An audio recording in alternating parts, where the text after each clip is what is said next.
ठीक है, आपको विजिबल होगी ये जो हमने लास्ट में देखा, ये 18 आपको होपफुली समझ आ गया होगा मैं कैसे कह रहा हूँ। पैरेललोग्राम मतलब कोई भी ऐसी चीज़ होती है कि उसकी अपोजिट साइड पैरेलल होती है, साथ में उसकी सामने वाली जो पैरेलल होंगी ना उनकी लेंथ भी बराबर होती है, तभी वो बैठता है। मतलब आपके पास तभी वो चीज़ आपकी सही बैठेगी। मतलब इस तरह से आपके पास एक केस कि आपने ये बैठाया तो ये पैरेललोग्राम आपका बन गया। तो इसमें जो आपकी ये वाली लेंथ होगी, सपोज एक्स है तो ये भी एक्स ही होती है, और अगर ये मतलब आप रेक्टेंगल को थोड़ा सा यहाँ वहाँ से टेढ़ा कर लो तो वो आपका बैठ जाएगा एक पैरेललोग्राम के शेप में। अब इसमें अगर ऐसे भी जितनी भी पैरेलल लाइन मार रहा हूँ ये सब उतनी पैरेललोग्राम बना देगा, ऐसे भी पैरेलल लाइन मार रहा हूँ तो ये भी पैरेललोग्राम बना। मेरे से तो टेढ़ी जा रही है लाइन, जैसे ये फिगर ही था। ठीक है, तो इस हिसाब से ये चीज़ है आपके पास। क्लियर है आपको चीज़ है ना? 18 फाइन। नेक्स्ट अगला जो क्वेश्चन है आपके पास, क्वेश्चन नंबर 7, नेक्स्ट क्वेश्चन। ठीक है, बताओ। ऐसे भी सवाल आता है, हल्का सा लॉजिक, ज़्यादा कुछ नहीं है डिफिकल्ट, सिंपल सा केस है। अगर 12% पीपल एक विलेज में सफ़र करेंगे डायबिटीज़ से, 13% पीपल ब्लड प्रेशर से सफ़र करेंगे, आपका रक्तचाप से, और पहले में आपका तपेदी कहते हैं डायबिटीज़ को हिंदी में आपका, तो आपका जो है which of the, sorry diabetes को तपेदी कहना, तपेदी तो टीबी हो गया, डायबिटीज़ हो गया मधुमेह। तो which of the following diagram best represent the sick people of the village. तो इन चार में से कौन सा वो डायग्राम है जो बेस्ट रिप्रेजेंट करेगा सिक बंदों को, बीमार बंदों को? बहुत सिंपल है। अरे ऐसा कैसे कर दिया मानवी, ऑप्शन नंबर बी तो गलत हो जाएगा ना।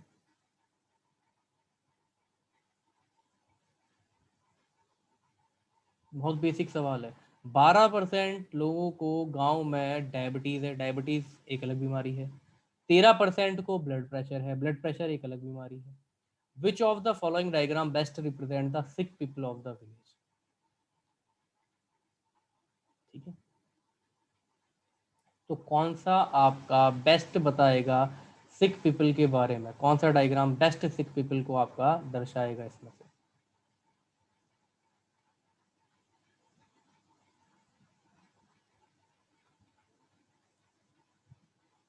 Option D? अरे नहीं नहीं नहीं नहीं, ऑप्शन ए यार, ये तो बहुत ही बेसिक है, यही सवाल तो आपने समझने हैं। ये मैथ्स, ये है रीजनिंग ही, ये है वेन डायग्राम ही, ये लैंग्वेज के साथ वाला वेन डायग्राम है। ये आपने किए होंगे, जैसे मैथ्स में आता है ना एसएससी में कि एक गांव में वोट पड़ता है, इतने वोट वैलिड हुए, इतने इनवैलिड, उन वैलिड में से इतनी महिलाओं ने वोट डाला, तो बताओ कि मतलब कितने पुरुषों का इनवैलिड वोट पड़ा। इस तरह से चीज है ये, और ये तो बहुत ही सिंपल है। 12% पीपल विलेज में सफर कर रहे हैं डायबिटीज से, 13% सफर कर रहे हैं ब्लड प्रेशर से, तो टोटल बीमार हुए कितने? 25%। अगर मैं कह रहा हूँ इस सर्कल का 50% करो तो भाई आप वर्टिकल में तो आप कैसी लाइन खींचोगे? ऐसी तो खींचोगे, पर 25% बीमार है तो ये लाइन कैसी होगी? इतनी ही तो होगी, एक हिस्सा, दूसरा हिस्सा, तीसरा हिस्सा, चौथा हिस्सा। तो ये 25% काला वाला हिस्सा लगा हुआ, ये कहाँ दिख रहा है? समझ आया तो बताओ, नहीं आया तो फिर से बताता हूँ।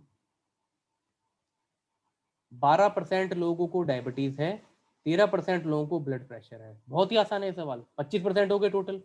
ठीक है, तो सर्कल ही तो ये सारे, ये भी सर्कल है, ये भी सर्कल है, तो सर्कल का 50% कब होगा इन लाइनों के हिसाब से? क्योंकि लाइनें वर्टिकल पड़ रही है ना, वर्टिकल वर्टिकल ऐसी लाइनें हैं, तो ये 50% तो ये होगा ना, 50 यहाँ 50 यहाँ, लेकिन 25% को ये, तो 25% ये हिस्सा, 25% ये हिस्सा, 25% ये हिस्सा, 25% ये हिस्सा होगा।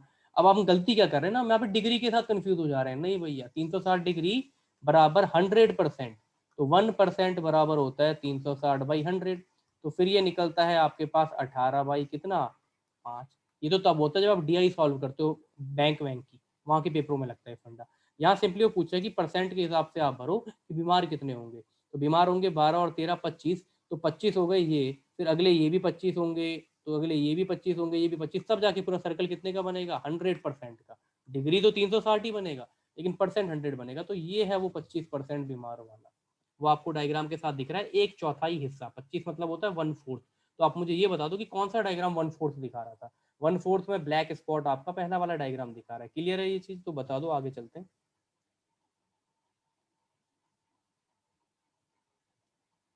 क्लियर है? ठीक है, अगला सवाल, क्वेश्चन नंबर 8 आपके पास। A fruit seller had some apple. एक फल बेचने वाले के पास, जो फल विक्रेता है आपका, उसके पास कुछ एप्पल है। उसने 40% एप्पल बेचे, जिसे आप लोग मैथ्स कहते हो। एक्चुअली मैं वो कोशिश ये कर रहा हूँ कि फिर ऐसा ना रहे कि रीजनिंग मैंने कहा तो कुछ मैथ्स का पोर्शन बैठ जाए उसमें पेपर में, फिर वो चीज़ ना छूटे। तो मतलब ये सिंपल मैथ्स है, इसे आप मैथ्स भी नहीं कह सकते। वर्बल मैथ्स है, कैलकुलेशन है, जोड़ घटाना परसेंटेज वाला। एक फ्रूट सेलर के पास कुछ एप्पल हैं, 40% उसने बेच दिए हैं, अभी भी उसके पास 420 एप्पल बचे हैं। तो बहुत ही आसान है। तो टोटल एप्पल कितने होंगे? 40% एप्पल वो बेच चुका है और अभी भी उसके पास कितने एप्पल बच गए हैं? 420 बच गए हैं। तो आपने बताना है असली में उसके पास कितने एप्पल थे स्टार्टिंग में, ओरिजिनली उसके पास कितने एप्पल थे। अगर 40% बेच चुका है तो कहने का मतलब 60% बचे हुए हैं, और यही 60% बराबर कितना है? 420। आपने कितना निकालना है? 100%। तो 100% कैसा निकलेगा? 420/60 गुणा 100, काम खत्म। 6×7=42, 7 गुणा 100 कितना हो गया? 700। तो टोटल फल जो उसके पास थे वो कितने थे? 700। Option D 700 is the right answer. ठीक है, बहुत ही आसान है। 40% एप्पल उसने बेचे, बचा कितना? 60। तो वो जो बचे हैं वो 60% किसके बराबर है? 420 बच गए हैं। He still has 420 Apple. अगर 60% बराबर 420 है तो 100% है ना उसके पास तो एप्पल टोटल। तो 100% कितना होगा? तो 60% बराबर 420, 1% बराबर 420/60, तो 100% बराबर 420/60 गुणा 100। तो आंसर कितना निकल जाएगा? 700। ठीक है, तो 700 होगा इसका आंसर। वन मोर क्वेश्चन, इसमें कितने स्क्वायर हैं आपके पास?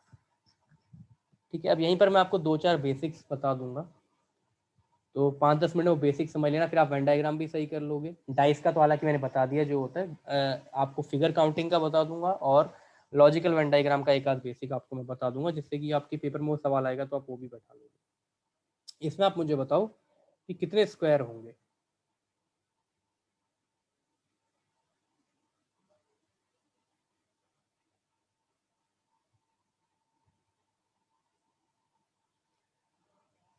केवल का आया है option D none of the above, मारनी का आया है 12। एक जवाब है नन ऑफ द अबव, एक जवाब है 12। ठीक है, तो 12 जवाब आपका सही होगा। मैं इसको बेसिक बता देता हूँ। देखो, अगर कोई स्क्वायर है, सबसे सिंपल सी बात, अगर कोई स्क्वायर है, ये स्क्वायर अगर ऐसे कट रहा है और इसमें आपसे पूछा जाएगा कि हाउ मैनी स्क्वायर, तो इसमें आपके पास कितने स्क्वायर बन रहे हैं ये बताओ। हाउ मैनी स्क्वायर्स आपसे पूछा जा रहा है, तो इसमें स्क्वायर्स कितने बन रहे हैं? फॉर्मूला तो आपको बता ही रखा है, 5 स्क्वायर बनेंगे। नहीं, केवल 3 कहाँ से बनेंगे? स्क्वायर पूछे ना, स्क्वायर कितने स्क्वायर होंगे? 1 2, देखो 1 2 वही याद कर लो ना जो बताया, 1 2, यही तरीका याद कर लो। स्क्वायर के लिए क्या करते हो? एक्सट्रीम वाले को मल्टीप्लाई करते हो, फिर प्लस लगाते हो, फिर एक माइनस करते हो, क्योंकि ये स्टार्टिंग से ही बराबर चल रहे थे 1 2 1 2, तो यहाँ पर 1 1 आएगा। तो ये हो जाएगा 4 और एक कितने स्क्वायर हो जाएंगे? 5। अब मैं इसी फिगर में कह रहा हूँ, समझना, ये बेस फिगर है, ये बेस फिगर है, इस बेस फिगर से ही सारे फिगर बनते हैं बाकी। अगर मैं कह रहा हूँ हाउ मेनी स्क्वायर, तो आंसर आ गया कितना? 5। अब की बार मैं आपसे कह रहा हूँ हाउ मेनी रेक्टेंगल, अब आंसर कितना आएगा? फॉर्मूला आपको कराया हुआ है पीछे, बताओ इसी फिगर में, छोटे से फिगर में, ये जो बेस फिगर है इसमें कितने रेक्टेंगल आएंगे? कोई नहीं, हाँ 5 होगा, 5। टोटल रेक्टेंगल कितने आएंगे इस वाले में?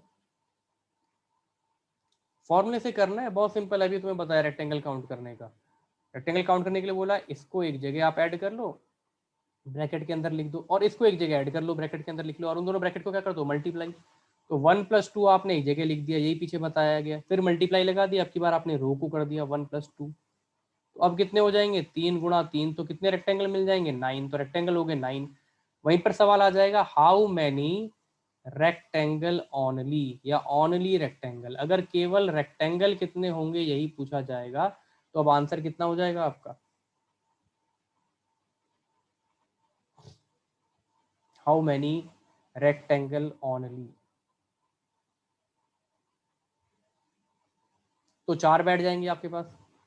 ठीक है, रेक्टेंगल 4 ही है इसमें केवल। देखो, ये लाल से कर देता हूँ, आपको क्लियर हो जाएगा ना, पिक्चर में भी समझ जाओ उस चीज़ को, तो डायग्राम में भी आपको क्लियर हो जाएगी चीज़ वो। ये देखो, अगर केवल रेक्टेंगल ना, रेक्टेंगल आपको पता ही है, मैथ्स आपने पढ़ी है, लेंथ इंटू ब्रेड्थ का फॉर्मूला होता है एरिया का। ये लेंथ अलग हो गई तो ये ब्रेड्थ अलग हो गई, एक रेक्टेंगल तो ये बन गया। ठीक है, 4 रेक्टेंगल, केवल रेक्टेंगल, केवल रेक्टेंगल कह रहा हूँ मैं, है ना। अगला रेक्टेंगल आपके पास ये हो गया, ये हो गया अगला रेक्टेंगल ना, 2 रेक्टेंगल ये हो गए। अगला रेक्टेंगल आपके पास कौन सा है? अगला रेक्टेंगल आपके पास ये ये हो गया, ये हो गया, ये हो गया, और एक इसी के सामने, बस ये 4 ही है रेक्टेंगल आपके पास। ठीक है, तो ये जो है ध्यान रखना, केवल रेक्टेंगल 4 है। तो फॉर्मूला तो बिल्कुल बेसिक है, स्क्वायर और रेक्टेंगल आपने निकाल लिए। तो केवल रेक्टेंगल पूछ रहा हूँ, तो आप 9 में से 5 को घटा दो तो आंसर कितना आ जाएगा, 4 आ जाएगा। ठीक है, तो यहाँ पर क्या है ना, यहाँ पर देखो जब कभी ये बेसिक फिगर होता है तो ये कितने बनाता है स्क्वायर, 5 बनाता है। इसी को क्या किया गया ना, ये है बेस फिगर 1 2 3 4, इसने कितने बनाए, 5। तो ऐसा ही ये भी तो है, ये भी तो ऐसा ही है, ये देखो ये जिसको मैं खींच रहा हूँ ये भी तो ऐसा ही है भाई। ये तो ये भी अपने कितने बनाएगा, जब एक ने बनाए 5 तो ये 2 हो गए, एक ये तो 5 गुणा 2 कितना हो गया आपके पास, 10। तो 10 स्क्वायर यहाँ हो गए। एक स्क्वायर है आपके पास, अब आपको दिख ही जाएगा कि 12 आंसर कैसे आएगा। एक स्क्वायर है ये वाला, ये स्क्वायर, ठीक है, ये काउंट नहीं हुआ कहीं पर, तो हम इसको दोबारा काउंट नहीं कर रहे हैं। 10 तो हो गए, 1 2 3 4 5 6 7 8 9 10, फिर एक ये हो गया 11 और एक ये हो गया स्क्वायर आपका 12। तो आंसर कितने हो गए, 12 हो गया। कितना आंसर आ गया आपके पास, 12 आ गया। क्लियर है यहाँ पे? ठीक है, अब इसी फिगर को अगर आप स्टेयर केस बनाते हो, ठीक है, एक बार मैं इसको इरेज कर दे रहा हूँ। इसी को अगर आप स्टेयर केस डायग्राम बनाते हो, स्टेयर केस डायग्राम कैसा रहता है,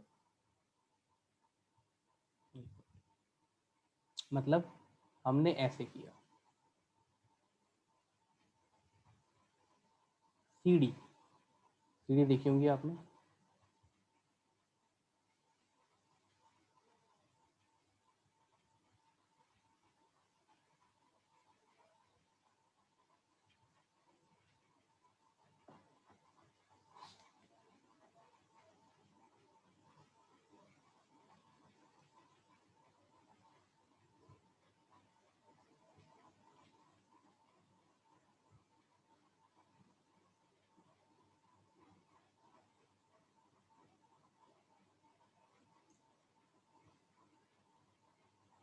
ठीक है, और इस तरीके के डायग्राम में ये आपसे पूछते कि भैया आप ये बताओ कि इसमें नंबर ऑफ आपके स्क्वायर कितने बनेंगे। अगर इस तरह के फिगर में ये आपसे पूछ दे कि इसमें नंबर ऑफ स्क्वायर कितने बनेंगे आपके पास, तो एक फिगर में तो आप निकाल चुके हो, बेस फिगर में 5 बनते हैं, तो आपने केवल सीढ़ी काउंट करनी है 1 2 3।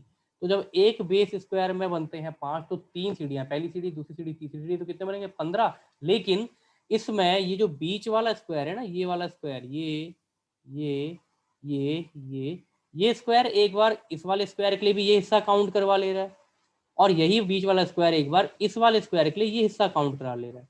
तो आपने इसमें से 2 क्या करने पड़ेंगे, माइनस, तो आंसर कितना आ जाएगा इसमें, 13। ठीक है, तो सिंपल सा फंडा क्या है आपका, नहीं 13 आएगा, 13, 12 नहीं, हाँ हाँ, तो 13 आना चाहिए है ना, स्क्वायर आपके पास कितने होंगे, तो 13 होंगे, 12 नहीं। इसका और ट्रिक बता देता हूँ, रुको, क्या करो, 5 बनते हैं इस बेस फिगर में, ये हमने अभी देखा, एक सीढ़ी दूसरी सीढ़ी, आप सीढ़ी चढ़ते जा रहे हो, आप मल्टीप्लाई बाई 3 कर लेना 15, और उसमें से एक कम घटा लेना, जो भी हाईएस्ट होगा ना उसमें से एक कम वाले को घटा लेना, 3 में से घटाओगे कितना होता है, 2। अगर ये 4 सीढ़ी बन जाती, मतलब ये ऐसा होता, अब होती एक सीढ़ी, 2 सीढ़ी, 3 सीढ़ी और 4 सीढ़ी, तो आपका हो जाता है, एक में 5 बनता है तो 4 में कितना काम बन गया, 5 को 20। तो आपकी हाईएस्ट कितनी है, 4 है, तो 4 में से एक घटा लो, 20 माइनस 3 करोगे तो आंसर कितना होगा, 17। हाईएस्ट वाली में से एक माइनस कर लो, उस वैल्यू को यहाँ लिखो, है ना, जो हाईएस्ट सीढ़ी है। क्लियर हो गई ये चीज, ये बताओ, क्लियर है? ठीक है, अब एक छोटा सा मैं लॉजिकल वेन डायग्राम का एक बेसिक डायग्राम सिखा रहा हूँ, उसमें आप मुझे 7 8 केस बता दोगे तो मुझे कंफर्म हो जाएगा कि तुम्हें लॉजिकल वेन डायग्राम भी बैठ गया है। एक तो लॉजिकल वेन डायग्राम कैसा होता है, एक और टाइप का लॉजिकल वेन डायग्राम होता है जिसमें तुम्हें रिलेशन बताना होता है, रिलेशन वाला वेन डायग्राम, ठीक है, वो भी सवाल में आता है ना। एक रिलेशन वाला वेन डायग्राम होता है, कैसे होता है ना, जैसे मैं आपको बताता हूँ रिलेशन वेन डायग्राम क्या होता है। मैं आपसे कह रहा हूँ मदर, फादर और फैमिली, इसको बताने वाला आपका कौन सा फिगर होगा, ध्यान से समझना, ठीक है। एक वेन डायग्राम ऐसा भी होता है, मैं कह रहा हूं मदर फादर और फैमिली, ये बताने वाला आपका कौन सा फिगर होगा इन 4 में से। एक वेन डायग्राम ऐसा होता है, ठीक है, ये भी आपके पेपर में आ सकता है, ये होता है रिलेशनल वेन डायग्राम। तो मदर फादर और फैमिली जो है आपका, कैसे, कौन सा आंसर इसका बैठेगा, mother father family. Logical Venn diagram होने को भी, अच्छा तो तुमने बेस पर किया था इसलिए नहीं निकला, ठीक। तो इसका आंसर आपके पास बैठेगा ऑप्शन नंबर डी, है ना, लॉजिक के हिसाब से, क्योंकि मदर एक अलग जेंडर है फीमेल, फादर एक अलग जेंडर है मेल, लेकिन दोनों आते किसका हिस्सा है, फैमिली, तो ये बड़ा हिस्सा हो गया फैमिली, और आप इसमें से किसी भी एक को मदर मान लो और एक किसी को मान लो फादर मान लो, समझ गए। ऐसे अब की बार मैं सवाल कहता हूँ आपसे ठीक है, अब की बार मैं सवाल कह रहा हूँ।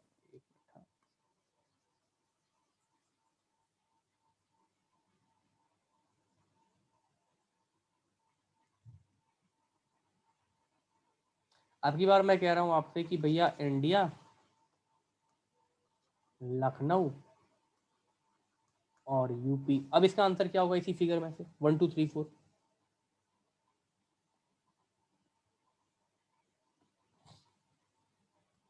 अब ऑप्शन सी हो जाएगा आंसर, है ना। अब ऑप्शन सी हो जाएगा, क्योंकि आपका लखनऊ जो है वो यूपी में आता है। लखनऊ सबसे अंदर वाला फिगर हो गया लॉजिक के हिसाब से, ये यूपी में आता है, ये यूपी हो गया। और यूपी किसके अंदर आती है? इंडिया के अंदर। तो अब की बार आंसर ये वाला हो जाएगा। ठीक है, क्लियर है ये वाला केस। तो अब की बार आंसर हो जाएगा आपके पास थर्ड वाला। एक इस तरह का लॉजिकल वेन डायग्राम होता है, ऑप्शन सी आपका। ठीक है, अगला जो है आपका, अगर एक और हम केस को देखें, किस तरह से केस आपके पास बैठ सकते हैं।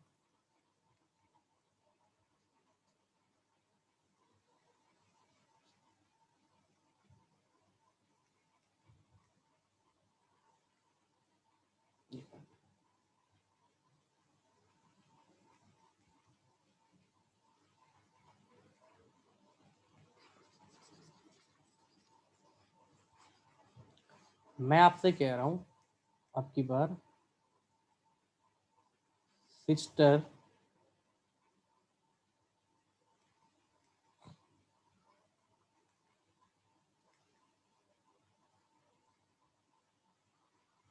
मदर और विमेन। अब आंसर क्या होगा इसका? सिस्टर, मदर और विमेन। अब की बार इसका आंसर क्या होगा?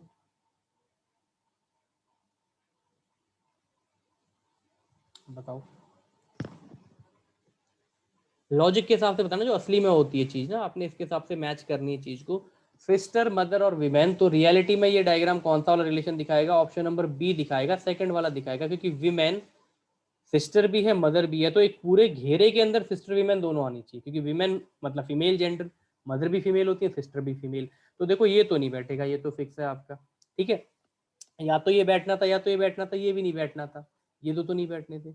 लेकिन क्या है ना, कुछ सिस्टर्स ऐसी होंगी, जैसे हमारी वो सिस्टर है, उनकी शादी हो गई है और उनका बेबी भी है, अगर मेरा भांजा भी है जैसे, तो फिर वही मेरे लिए तो सिस्टर का काम कर रही है ना। और वहीं पर अपने बच्चे के लिए, जो मेरा भांजा है उसके लिए किसका काम कर रही है? मदर का काम कर रही है। ठीक है, तो यहाँ पर कोई ना कोई ऐसा पर्सन तो मिल जाएगा आपको, जो इंटरसेक्शन के अंदर वही सेम पर्सन दोनों काम करेगा। तो वही लेडी है सेम, विमेन के अंदर दोनों जेंडर तो विमेन आएंगे ही आएंगे, पर वो मेरे लिए सिस्टर भी बन रही हैं, कोई नया पर्सन नहीं ला रहा हूँ, और वो अपने बच्चे के लिए मदर भी बन रही हैं। तो सारी लेडियां ऐसा नहीं होती हैं, जैसे आप में से कोई अभी उनकी शादी नहीं हुई है तो वो सिस्टर का ही काम करेंगे, अभी अभी मदर का काम वो नहीं करेंगी। बट कोई ना कोई तो ऐसा होगा दुनिया के किसी कोने में जो दोनों काम करेगा। तो answer will be option number what? Second. ये क्लियर है आपको? ठीक है, अब एक चीज और मुझे बता दो, लॉजिकल वेन डायग्राम में आपके पास एक केस, आपके पास जो हमने स्टार्टिंग में देखा उसी केस को मैं कुछ मल्टीपल केस उसके बनाता हूँ। एक मिनट,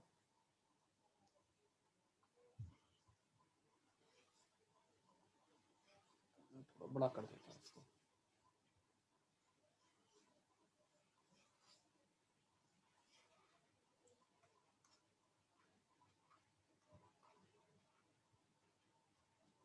मैं कह रहा हूँ ये है फिजिक्स, मैं कह रहा हूँ ये है केमिस्ट्री, और मैं कह रहा हूँ ये है बायो। ठीक है, अब मैं यहाँ पे कुछ केस बनाऊंगा, आप आंसर बताएंगे। पहला case, how many like only one subject. बताओ इसका answer. How many likes only one subject. Figure आपके पास है, केवल एक ही सब्जेक्ट जो है कितनों को पसंद है? How many likes only one subject. आपने वर्ड को ध्यान से पढ़ना है, उसके बाद आपने जवाब देना है। केवल का जवाब आया 15। केवल एक सब्जेक्ट कितनों को पसंद है? केवल एक, 15। ठीक है, both of you have given the right answer. देखो केवल एक मतलब फिजिक्स, तो केवल फिजिक्स क्या है? 7। केवल केमिस्ट्री कितना है? 6, मतलब 13। केवल बायो कितना है? 2, तो ये कितना आंसर आ गया? 15। अब मैं कह रहा हूं अगली बार, हाउ मैनी लाइक्स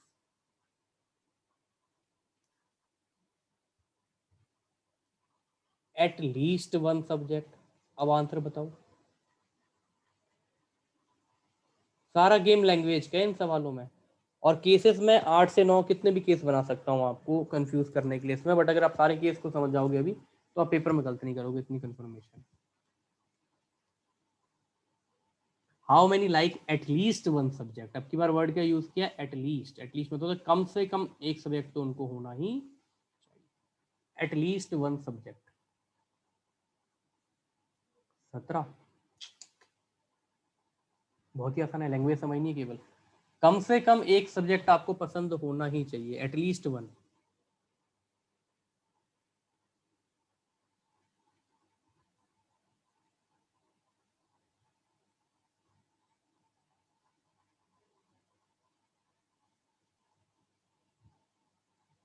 जब एटलीस्ट वन है मतलब कम से कम एक, तो ज्यादा से ज्यादा तीनों भी हो सकते हैं। जब कभी एटलीस्ट वन आएगा सारे जोड़ दो, 7 3 10, 2 12, 5 17, और 4 21, और 9 30, और 6 36, तो आंसर हो गया 30। ठीक है, तो आंसर है आपका 36। How many like at least one, भाई एक तो कम से कम है, दो भी हो सकते हैं, 3 5 9, तीन भी हो सकते हैं एटलीस्ट, मतलब कम से कम एक पसंद हो। तो कम से कम एक पसंद हो तो 2 7 6 कितना निकला था 15। दो भी पसंद कर सकते हैं, 3 5 9 ये जुड़ जाएंगे। तीन भी पसंद हो सकते हैं तो फिर ये जुड़ जाएगा। लैंग्वेज समझनी है हमने, लैंग्वेज, लैंग्वेज समझनी है यार, नहीं तो गलत हो जाएगा। मैं इसलिए इस क्वेश्चन को करा रहा हूँ कि आप पूरा बेस समझ जाओ इस चैप्टर का। 8 से 9 केस मैं यहाँ पर बनाऊंगा आपके सामने। थर्ड केस ये मिटा दे रहा हूँ, ठीक है, ये क्लियर हो गया, एटलीस्ट वन सब्जेक्ट बोला है। चलो इसी के आगे हम मशक्कत कर देते हैं थोड़ी सी। अब की बार मैं आपको कह रहा हूँ एटलीस्ट की जगह पर एक मार्क कर,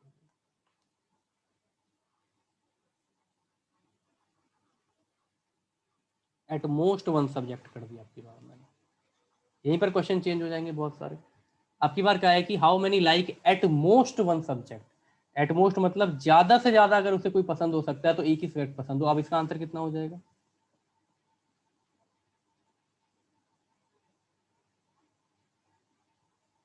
how many likes at most one subject.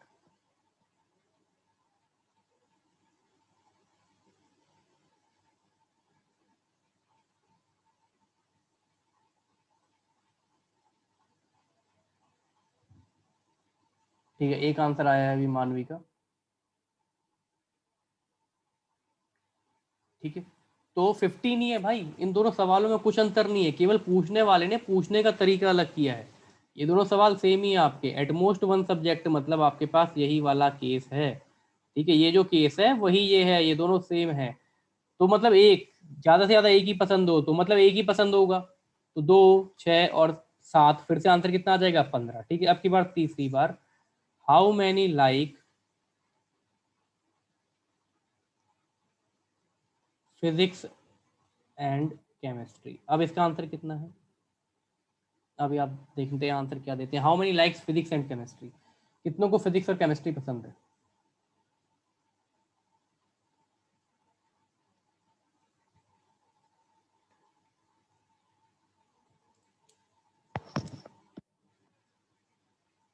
बताइए answer, how many likes physics and chemistry.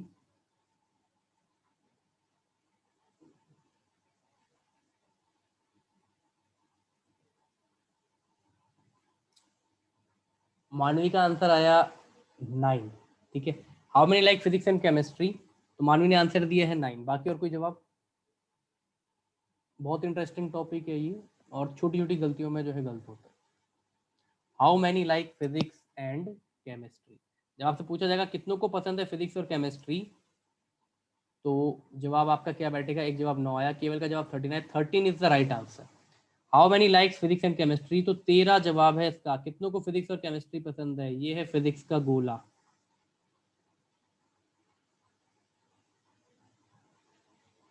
मतलब केमिस्ट्री का, और ये है फिजिक्स का गोला इसको कवर करता हुआ।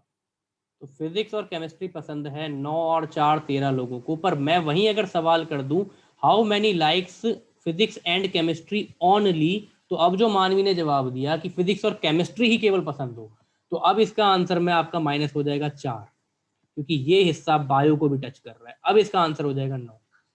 यही डिफरेंस है इन सवालों में। How many like physics and chemistry, तो आंसर है 13। How many like physics and chemistry only, तो आंसर है कितना 9। वहीं पर सवाल आएगा how many like physics and chemistry but not bio, तो फिर से आंसर कितना हो जाएगा 9। अगर ये वर्ड आप समझ रहे हो तो फिर आप इस सवाल को समझ रहे हो, इसका मतलब, ठीक है। तो सवाल पूछने का तरीका कैसे भी चेंज किया जा सकता है। वहीं पर जो मैं आपको 9-10 केस बनाने का तरीका बता रहा हूँ, ऐसे ही बनाया जाता है पेपर में। वो इसी तरह से जो है रीड करो आप उसके दिमाग को कि एग्जामिनर क्या पूछ सकता है, तो आप उस चीज को हिट कर लोगे बड़ी आसानी से, ठीक है। अगला क्या आपके पास, यहीं पर अगर मैं आपसे पूछता हूँ, how many like at most two subject, अब इसका आंसर क्या होगा आप लोगों का?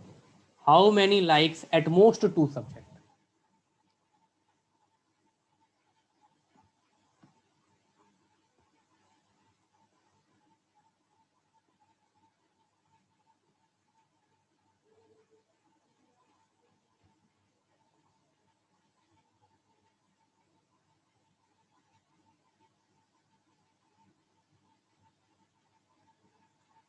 बताओ क्या आंसर होगा?